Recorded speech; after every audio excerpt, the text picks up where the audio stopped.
Sa pagkakataong ito mga kapatid, ating tatalakayin, sasagutin ang grupo sa Iglesia ni Kristong kay Felix Manalo. Oh, na kahit matagal nang nalantad natin ang kanilang mga propaganda at ang kanilang mga pandaraya gamit ang aklat katoliko para makabiktima ng mga inosente mga kapatid. So, anong nangyari? No?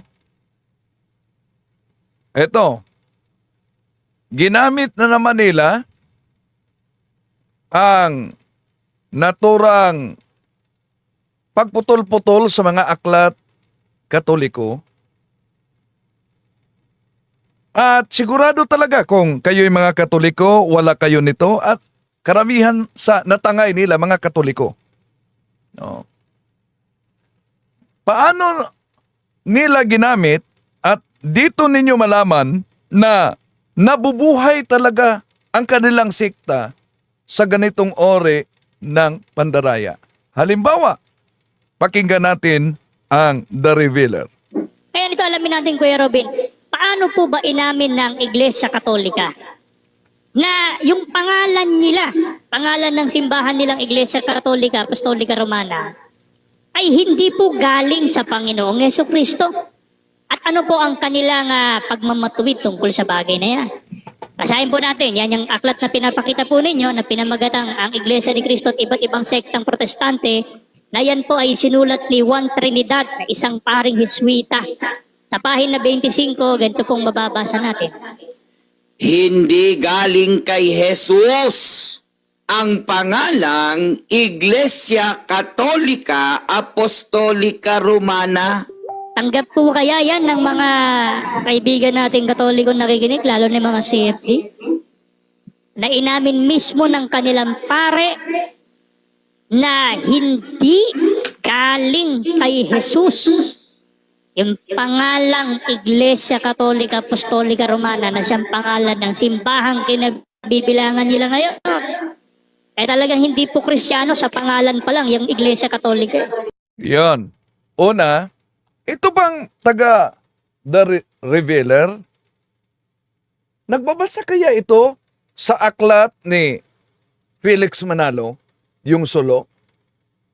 Bakit? Sanabi nila, Katoliko. Santa Iglesia Apostolika Katolika Romana, hindi daw Kristiyano. Subukan niyo pagbasa ang solo. Di ba, ang Santa Iglesia Katolika Romana, mamaya ipakita natin, tinawag, nakasulat sa kanilang aklat na tinawag itong Kristiyanong Iglesia. Pero, balikan muna natin, inamin daw sa paring Katoliko, imagine, nakapanindig balahibo itong kasinungalingan talaga nila. Bakit? Pahina 25 sa aklat na ito mga kapatid. Ang ginamit nila. Pero alam nyo ba kung ano ang modus nila diyan? Ito mga kapatid, pakita ko muna bago ang 25 ang pahina 24. Ito po ang makita ninyo sa pahina 24 sa number 7. Tingnan niyo. Sa pahina 24, ito ang mabasa.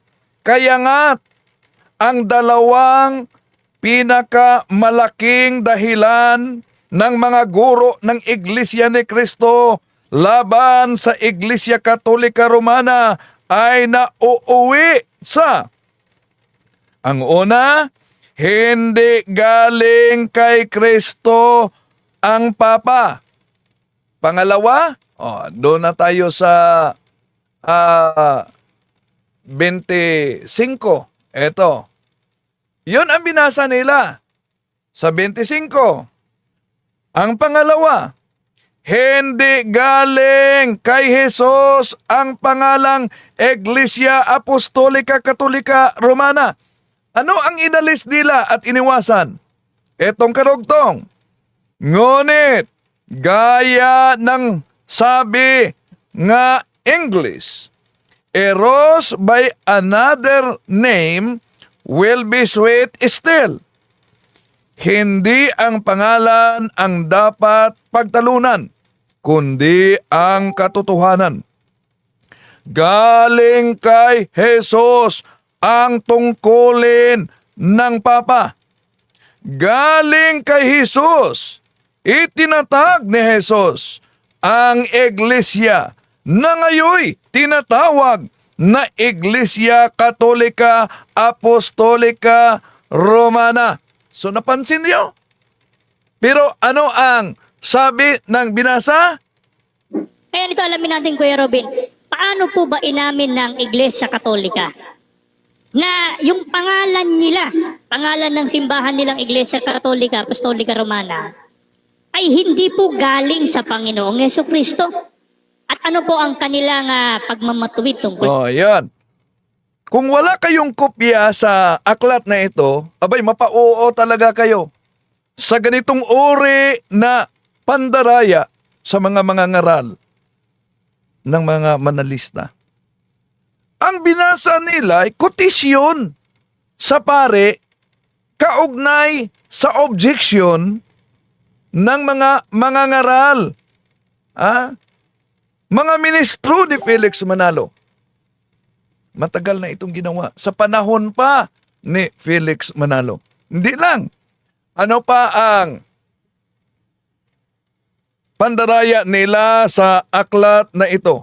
Kaya, kung napansin ninyo mga kapatid, lalo na sa mga nagsisiyasat ng katotohanan, meron tayong kasabihan.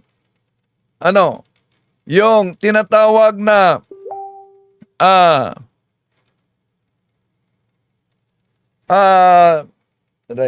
ito pa, no?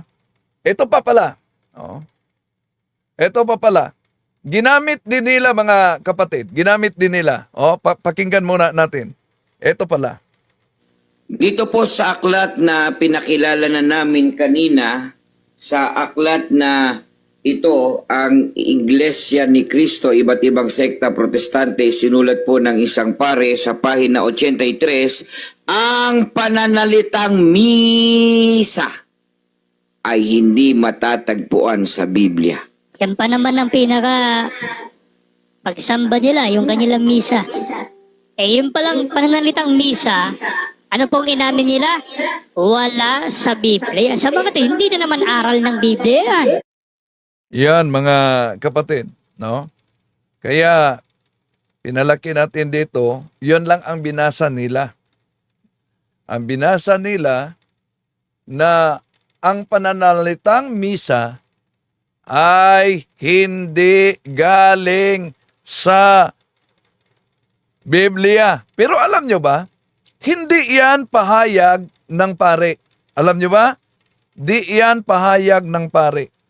Tulad sa ini-expose natin, kotisyon yan. Galing sa aral ng mga ministro ni Felix Manalo. Okay. Binasa nila ang pahina 83. Isimulan muna natin sa pahina 82.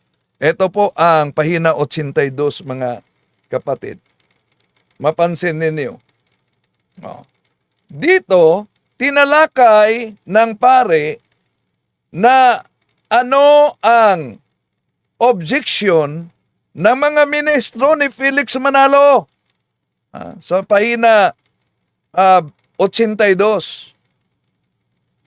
Makita ninyo na binanggit dito kung ano ang panindigan ng mga ngaral sa Iglesia ni Kristong Tatag ni Felix Manalo.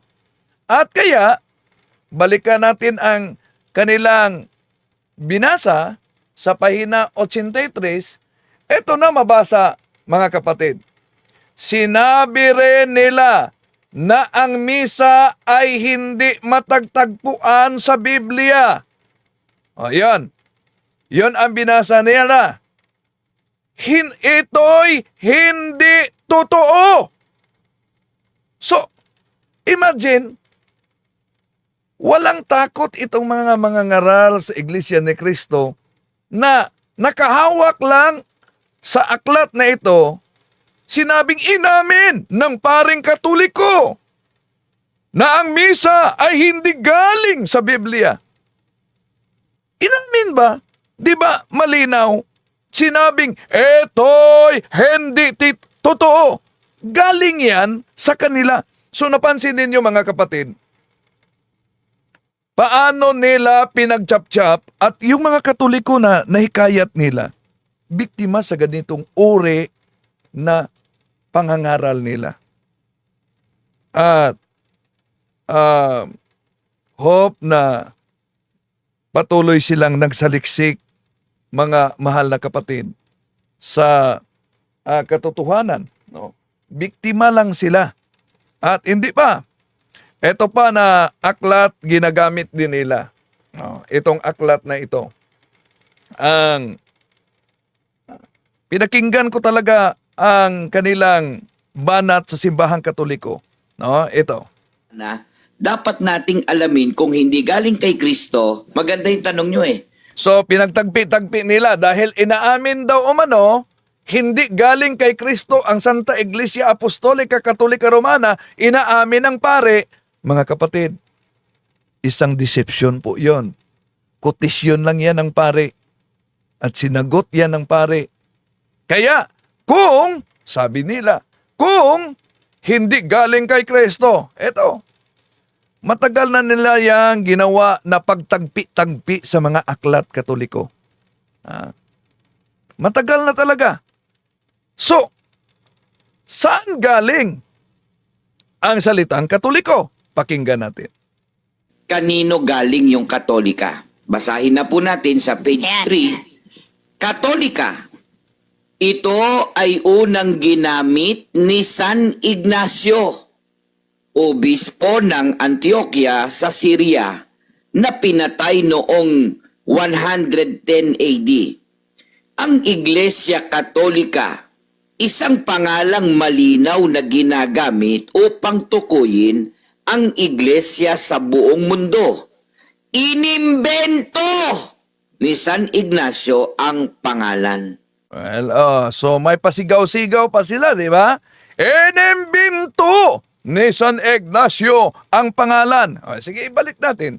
Di ba, palagi nilang ginagamit ang Roma 16:16 at inaagaw nila yan na sila umano. Inaangkin nila, parang squatter ba? Ang tanong, nang naisulat yung Roma 16:16, sino ang nag-imbento sa salitang mga iglesia ni Kristo? Di ba si San Pablo? Ngayon, itong ginamit nila, ipakita natin sa inyo mga kapatid. Itong mga binabasa nila na pahina 1, no, sa naturang aklat na ito, Catholic is the ancient name by which the Church of Christ has been known for 19th century and more. So, napansin niyo mga kapatid, ano daw umano ang Catholic? Is the ancient name. Catholic is the ancient name by which the Church of Christ has been known for 19 centuries and more. This name was given to her not for the reason of controversy, to prove something, but because it identifies her uniquely. It was first used by Ignatius, Bishop of Antioch. Ito ang nabasa ni Parba na iniwasan nila din. The church founded by Christ is here for the first time called the Catholic Church. Napansin niyo mga kapatid, nung ginamit nila ang aklat na ito, abay, pinatunayan sa aklat na ang iglesyang itinatag ng ating Panginoong Hesukristo sa kauna-unahan na pagkakataon ay tinatawag na Katoliko. Ngayon, sasabihin ng mga anti-katoliko, lalo na sa Iglesia ni Manalo, "O boy, walang karapatan si Ignacio na magpangalang Katoliko sa Iglesyang itinatag ng ating Panginoon Jesucristo. Imbinto lang ni Ignacio ang Katoliko. Matagal nang patay ang mga apostol bago sumulpot etong si Ignacio." Yun ang palusot nila. Ang tanong, may karapatan ba si San Ignacio na tawaging Katoliko ang Iglesyang tatag ng ating Panginoon Jesucristo? Natural. Malaking may karapatan si San Ignacio. Bakit na may karapatan siya? Una, nagbigay ang ating Panginoon Jesucristo ng makakatulong sa kaniyang mga tagasunod, mga naniniwala, mga disipulo, at mga makakatulong. At iyon, ang pagiging makasama ng mga taong yon, ang espiritu ng katotohanan. Kaya nga, sabi ng ating Panginoon Jesucristo sa John chapter 14 verses 16 up to 17, "And I will ask the Father, and He will give you another advocate to be with you always, the Spirit of truth, which the world cannot accept, because it neither sees nor knows it. But you know it, because it remains with you and will be in you." So ngayon, dahil ginamit nila si San Ignacio, ang tanong diyan, sino ba si San Ignacio? Sisilipin natin, mga kapatid. Iwan ko kung inosente ba itong mga ministro ni Felix Manalo. Bawat pagbanggit nila ni San Ignacio, pinatunayan nila na ang Iglesia Katolika ay tunay na Iglesia ni Kristo. Bakit?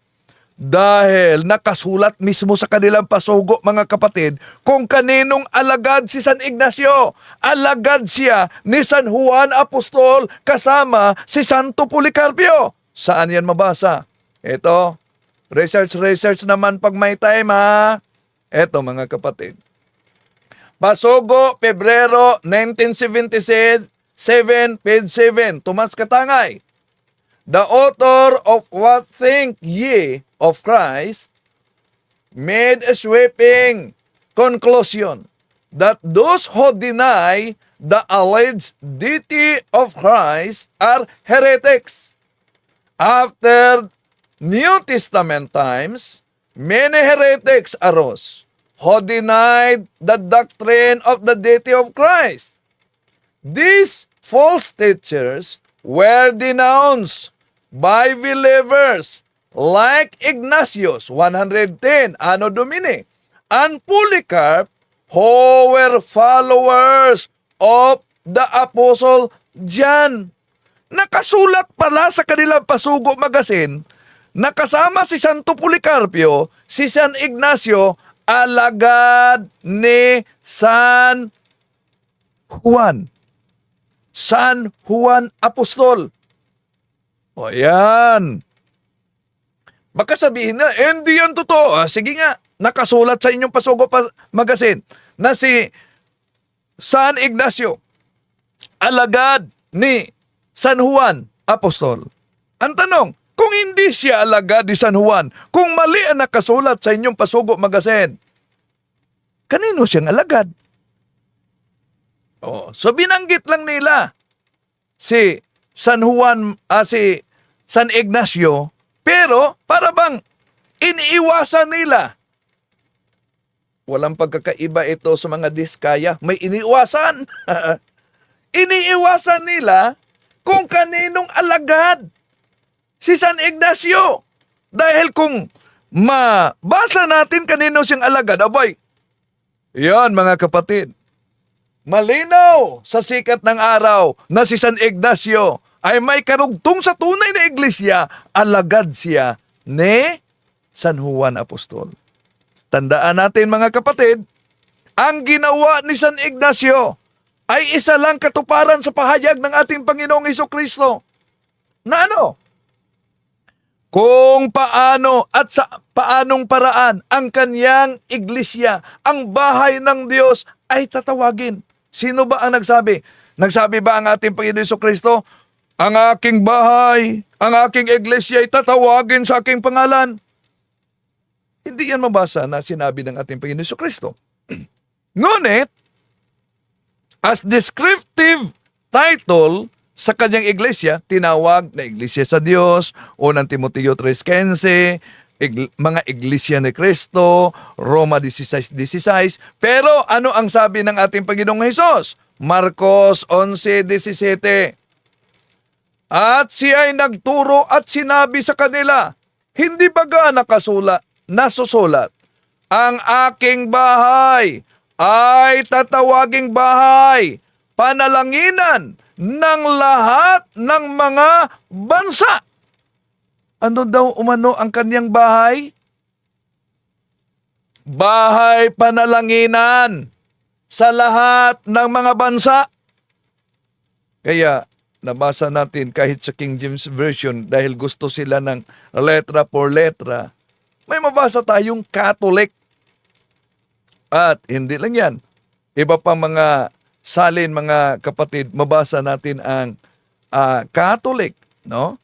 Ang Baxter, paraphrase of the New Testament kay Baxter, mabasa natin ang Catholic. Pero ano ang objection at palusot ng mga ngaral sa Iglesia ni Cristo? Ay, tingnan nyo, kung kayo ang tinutukoy sa Richard Baxter na paraphrase on the New Testament, tingnan niyo ang Revelation chapter 12 verses 1 sa komentary. Ano? Di po ba ang Papa ang tinutukoy ni Baxter na katuparan sa Antichrist? Na matanggap ba ninyo yan? Natural si Baxter. Siya ay anti-Catholic, yun ang kanyang isusulat. Pero bakit ginamit natin ang Catholic Church sa Juan 10:16? Dahil kahit siya ay isang anti-Catholic, abay, tulad sa ministro ni Felix Manalong, si Phil John Fuentes, I have nothing against the fact that the Catholic Church, which exists to this day, could be traced back to the 1st century. Oh, yan. Kahit pa binanatan nila ang simbahang Katoliko, ngunit di nila maiiwasan ang katotohanan na ang Iglesia Katolika ay siya talagang tunay na iglesyang tatag ng ating Panginoon Jesucristo. Kung tingnan natin, nasa Biblia ba ang Catholic, original Greek Bible? Ang sabi na, Ecclesia Catholic, hindi yan Catholic. Pag-sure kayo, mag-sure kayo ha. Bakit? Eto, mabasa mga kapatid. Himyenon Ecclesia Catholis, tes Judayas kay Galalias kay Samarias. So, may mabasa tayo ditong Ecclesia Catholis. Ang sabi ng mga ministro, hindi yan Catholic Church. Ecclesia Catholis, pero hindi Catholic Church. Mas mabuti, yung protestante na Bible scholar ang ating sisilipin kung hindi ba yan Catholic Church. Ang Acts chapter 9 verse 31. Bakit protestante? Dahil kung Katoliko, sasabihin nila bias. Mas mabuti protestante. Etong aklat na ito, The Marks of Scriptures. Eto, mabasa natin mga kapatid. Sa pahina 89, eto mabasa natin. This local church, like many others, finds it necessary to footnote with a clarifier, universal, so that people are not confused by the term Catholic. The term universal, what does it mean? On turning the etymology of Catholic, one notices that Greek roots suggested according to the whole. One of the places where the word praise is found in Scripture is Acts chapter 9 verse 31, Catholis. O pinatunayan mismo ng mga protestante, mga kapatid, na ang gawa Kapitulo 9:31 ay Katolis. So, napakalinaw, no? Mga kapatid. So, dito to ang sinabi ng mga ministro ni Felix Manalo. At kaninong alagad? Si San Ignacio, nasa pasugo magasin nila yan. Alagad siya. Ni, kanino? Ni San Juan Apostol. Ayan, andi nila matututulan. Kaya, yon na bahagi ang iniiwasan nila. Okay, tuloy natin mga kapatid. Dahil pinagtagpi-tagpi nila ang Council of Trent. Bakit? Ito ang mabasa umano sa Aklat Katoliko. Sa makatwid po, kuya, yung Katolika, inimbento din. Tapos babasahin po natin sa parehong aklat sa page 7, ang sasagutin naman natin yung terminong Romana. Ganito Apo. po ang nilalaman sa page 7.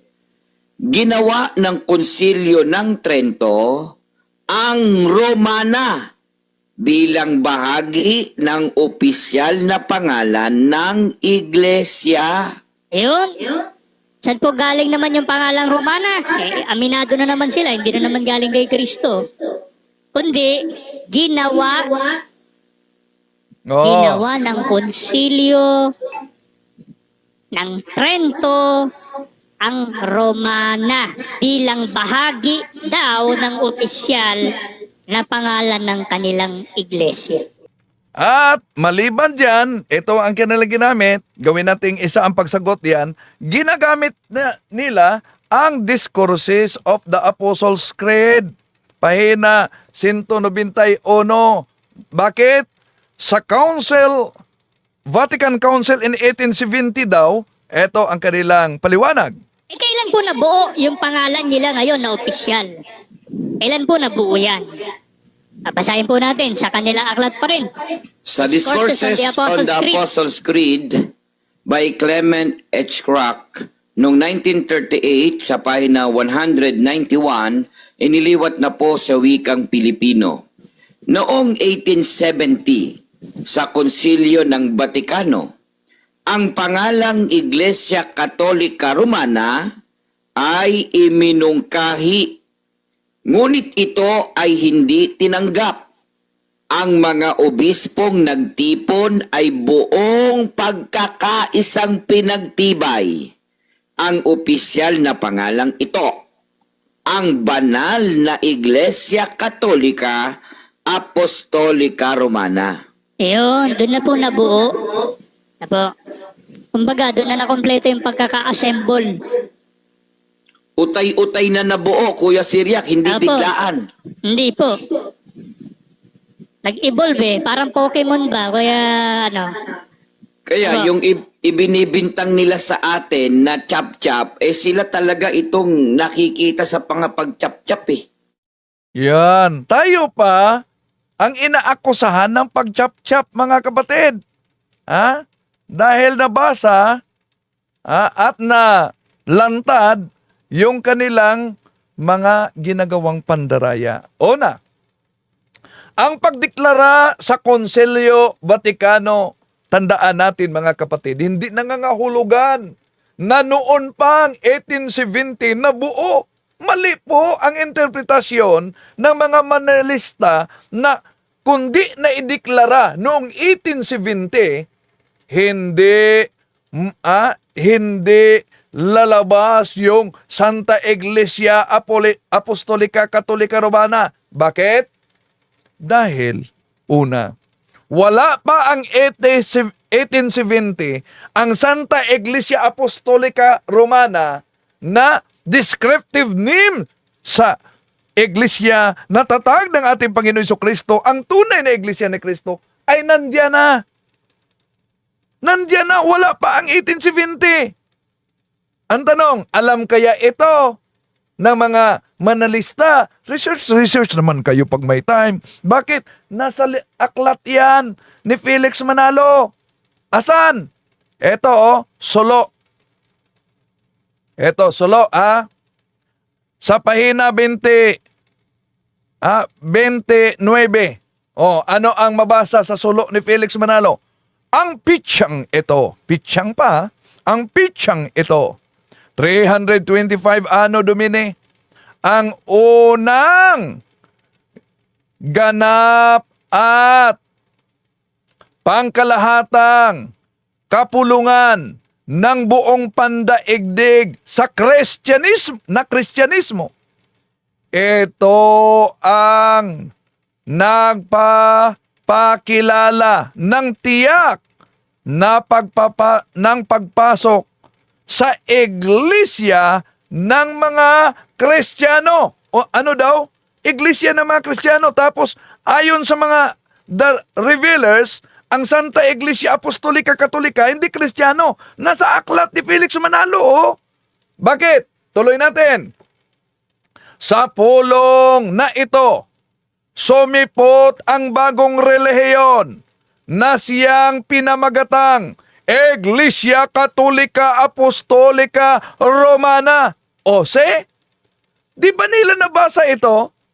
Kung ang kanilang argumento, mga mahal na kapatid at nagsubaybay ngayon, nasa 1870 lang, lumabas, utay-utay umanong nabuo ang Santa Iglesia Katolika Apostolika Romana.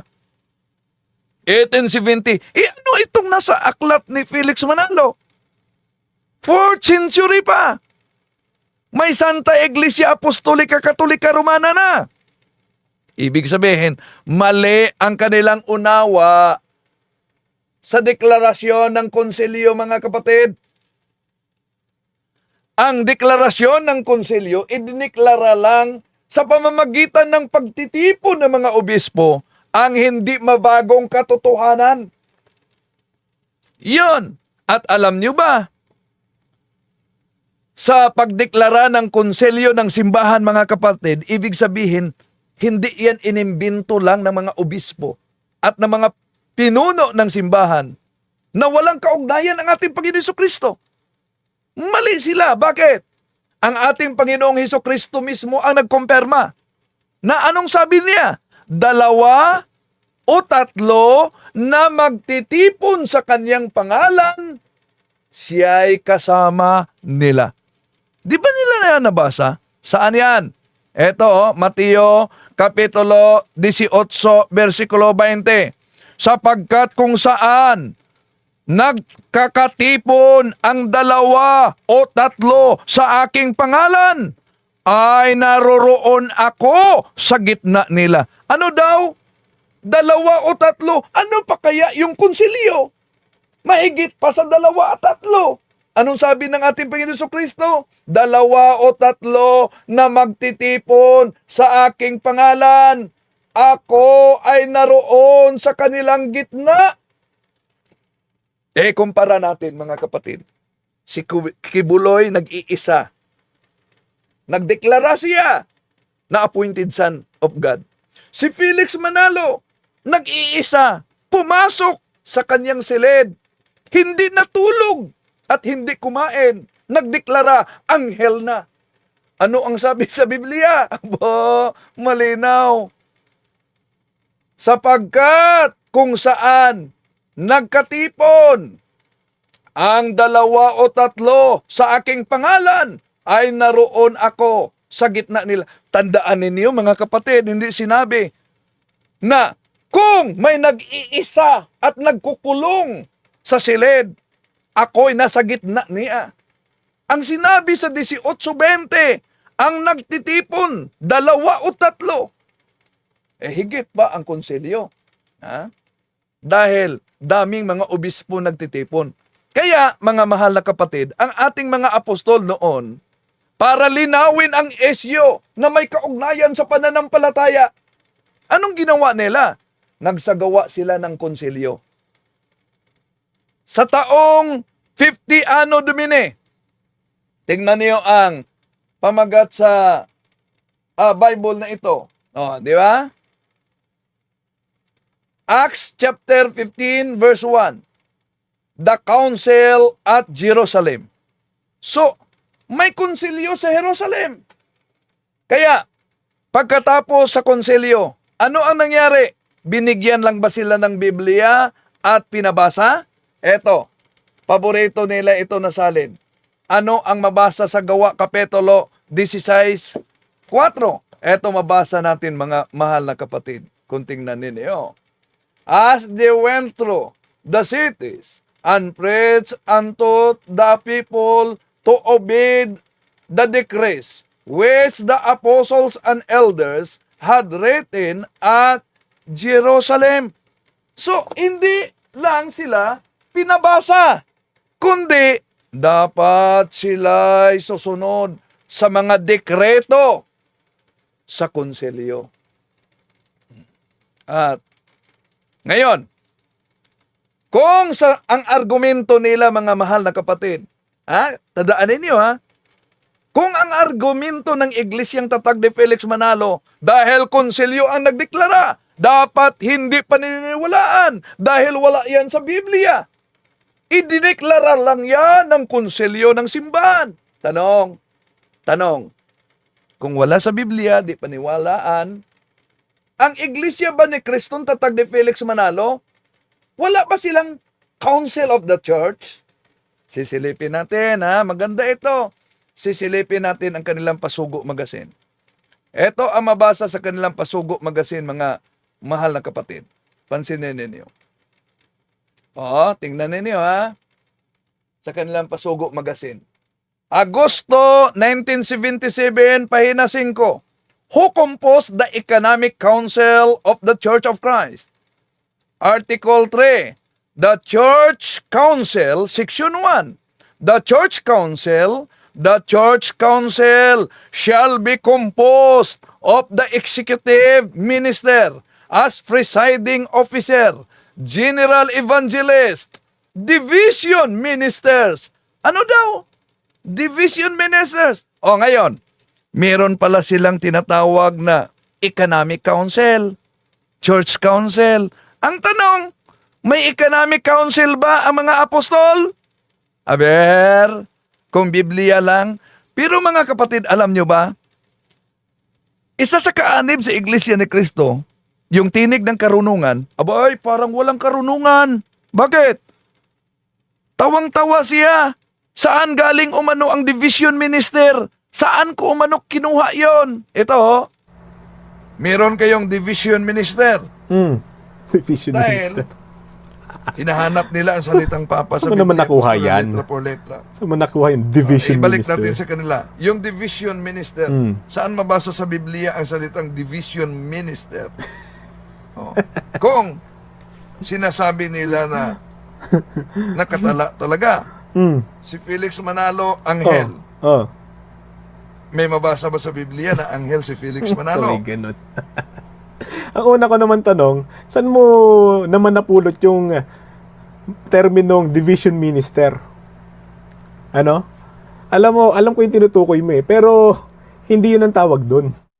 Hindi daw yun ang tawag. Tingnan nyo ang Pasugo Magazine. Balikan natin.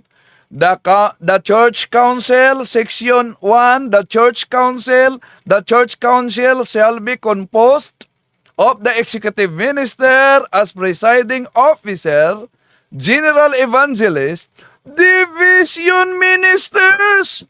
Nako, meron kayong division minister. Division Dahil, minister. hinahanap nila ang salitang Papa sa Saan mo naman Biblia, nakuha sa yan? letra por letra. Saan nakuha? Di ba kayo nagbasa sa Pasugo Magazine niyo? Di nyo nabasa ito? Aba. Research naman pag may time, Imposible. Iglesia ni Cristo ka, di mo alam na may division minister? Ano ba yan? Di niya alam na may division minister, nakasulat pa sa kanilang Pasugo Magazine. Okay, tuloy natin mga kapatid. Dahil, eto kasi, ang daming mga aklat Katoliko ginagamit ng The Revealers. Kaya, sasagutin natin. At ipasa ninyo ang video nito sa mga kapatid at lalo na sa mga Katolikong natangay dahil sa ganitong uri na pangangaral nila. Ito pa, pansinin ninyo. Ngayon, aling iglesia po ang kinaaaniban ng mga Kristiyano? Iglesia Katolika po ba? Ang babasahin po natin ay mula sa Aklat Katoliko, ay sinulat po ni Francis V. Caselli, na ang pamagat po ng aklat ay Religion, Doctrine and Practice. Ganito pong mababasa natin sa pages 442 hanggang 443 sa English po muna. Sa English po yung aklat na yan. Sige, basahin po natin. Did Jesus Christ establish a church? Yes. From all history, both secular and profane, as well as from the Bible. Considered as a human document, we learn that Jesus Christ established a church, which from the earliest time has been called after him, the Christian Church or the Church of Christ. Ang tanong po natin, aling iglesia ang kinaaaniban ng mga Kristiyano? Aminado naman po pala ang simbahang Katoliko na iglesia ni Kristo po ang iglesyang itinatag ng Panginoong Jesucristo kung saan doon kaanib ang mga Kristiyano. Ayan. Kaya nga, pag nabasa lang ang salitang Iglesia ni Cristo sa Aklat Katoliko, abay, parang mga squatter na. Ha? Ano ba? Ang iglesia ba ni Felix Manalo ang tinutukoy sa aklat na ito? Simulan natin pagbasa mga kapatid. Ito kasi ang nakasulat. Kaya mag-ingat talaga sa ganyang taktika. Tingnan niyo ang nakasulat, sa pahina 442. The lesson on the Catholic Church are among the most important in the study of religion. For if we want to admit that the Catholic Church is the true church established by God to teach men infallibly the way to heaven. So, ang tinutukoy diyan na Iglesia ni Cristo sa aklat na ito, walang iba. Ang itinatag ng Diyos, ang Iglesia Apostolika Katolika Romana. Kaya mali po ang sinabi nila mga kapatid na iniwan ng simbahang Katoliko ang pangalan ni Cristo. Pinalitan. Mali po. Dahil nasa aklat na ang tunay na Iglesia ni Cristo ay ang Iglesia Katoliko. Yung ginamit nilang aklat. Ganon mga kapatid at mga Katoliko na nadala. Pag-aralan ninyo yan. Dahil alam ko na biktima lang kayo sa ganitong uri ng propaganda at pamumutol ng mga ngaral sa Iglesia ni Cristo. Kahit nalantad na, inulit-ulit pa rin nila ang ganitong uri ng mudos. Para bang, pakapala na. Okay, tuloy natin mga kapatid. Ngayon, bakit sa iglesia ni Cristo dapat makita upang kilalaning Kristiyano? Basahin po natin sa yung hawak-hawak ni Alibong kanina, yung Faithful Encyclicals. So basahin po natin sa pahina 39 sa Tagalog. Sino man siya at ano man siya, wala sa Iglesia ni Cristo ay hindi isang Kristiyano. Paano kaya tututulan ngayon yan ng mga kaibigan nating Katoliko? Sapagkat yung aklat na binasa natin ay Faithful Encyclicals. Yan po ay koleksyon ng mga wala ba silang common sense? Bakit? Dahil Papal Encyclical, mabasa ang Iglesia ni Cristo, ibig ba sabihin, ang Santo Papa na nagsulat sa Papal Encyclical, pinatunayan ang inaniba nilang tatag ni Felix Manalo? Pag sure mo, oy.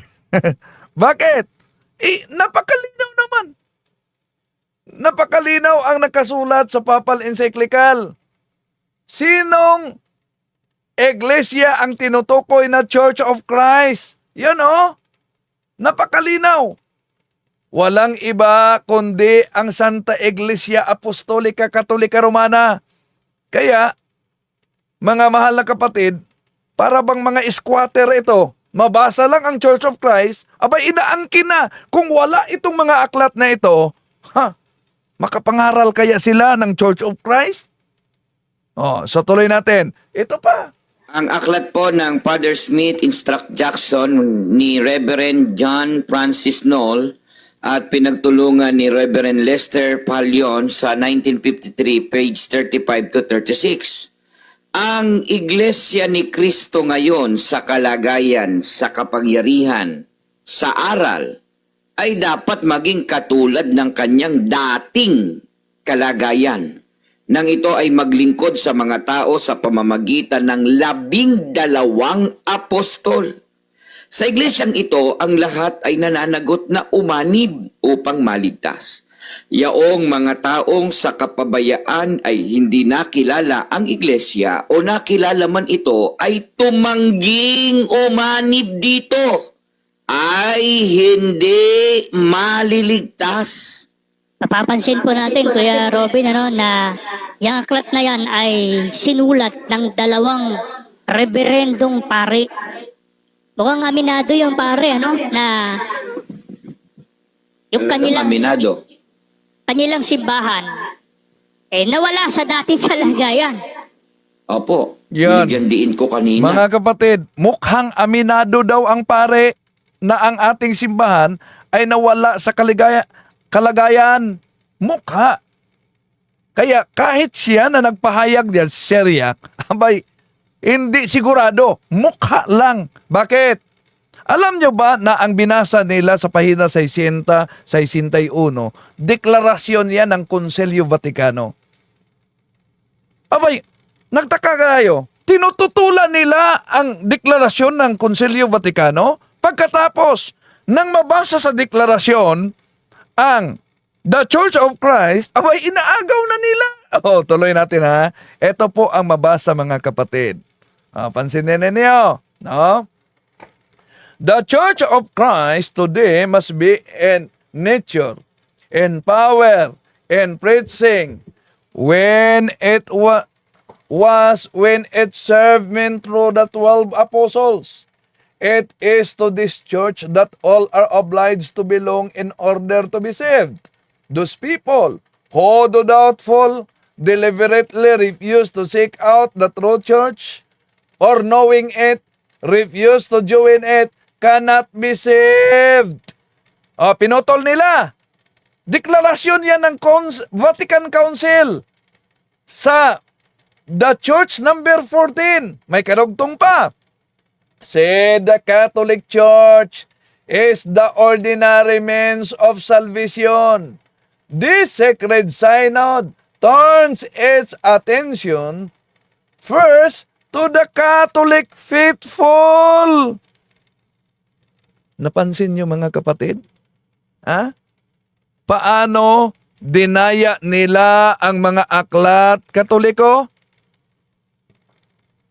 Pero tingnan pa natin kahit sa pahina 74, eto malinaw.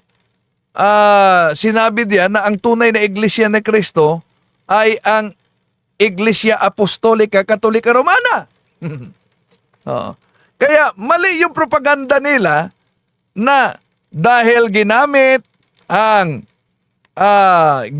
daw umano ang pangalang Santa Iglesia Apostolica Katolika, iniwan na ang Iglesia ni Cristo. Mali, mga kapatid. Dahil ang Simbahang Katoliko, Catechism of the Catholic Church 811, ang Santa Iglesia Apostolica Katolika Romana ay ang tunay na iglesia. Hindi lang yan, mga Iglesia ni Cristo. Hindi lang yan. Ito pa. Dapat alam ninyo ito. Dahil matagal na nila, kahit sa debate, ito gagamitin nila. Ito. Anong bahagi? Pahina 2. At ito ba ay tunay na Iglesia ni Cristo ngayon? Pasensya na po, nagkulang ng Y. Babasahin po namin, aklat Katoliko pa rin. Pinamagatang Spirit of Catholicism, sinulat ni Adam Carl sa pahina 2. Tinatanggap naming mga Katoliko kapag karaka ng walang anumang ikahihiya, bagos ay may pagmamalaki na ang Katolisismo ay hindi maaaring ihambing ng ganoon na lamang at ganap sa unang Kristyanismo ni maging sa Ebanghelyo ni Kristo, kung paanong ang malaking punong ensina ay hindi maaaring itulad sa maliit na butil. Ayan. Umamin man, Kuya Robin, inamin nila mismo. Ayan, inamin daw ng paring Katoliko na ang simbahang Katoliko ngayon ay hindi na umano yung una. Ano bang konteksto yan? Unang Kristyanismo. Ito po mga kapatid ang nakasulat sa naturang aklat at ginamit nila sa pandaraya. Mabasa lang niya. Dito makita natin mga kapatid, we go further and say, the 1,000 of years hence Catholicism, well probably an even richer, even luxuriant, more manifold in dogma, morals, law, and worship than the Catholicism of the present day. The religious historians of the 5th millennium Anno Domini. Ang binanggit dito, kung ituloy natin mga kapatid, ito ay parang isang binhi na naging puno kaya lumaki. So yung malaking puno ay di mo na makilala sa kaniyang kalagayang binhi dahil lumaki siya. Ganon ang simbahan. Yun ang konteksto. Pero pinutol-putol nila. Mismo ang ating Panginoong Hesukristo nagpahayag sa San Mateo Kapitulo 13, versikulo 31, 32, kaugnay sa binhi, di ba? Binhi ng mustasa. Napakaliit. Ngunit nang itanim ito'y lumaki. Ganon ang simbahan. Pero pinutol-putol yan ng mga ngaral sa iglesia ni Manalo. Hindi lang yan. Ito pa, pansinin ninyo. Grabe talaga ang kanilang ginagawa na pandaraya sa pagputol-putol nitong mga aklat Katoliko. Bakit?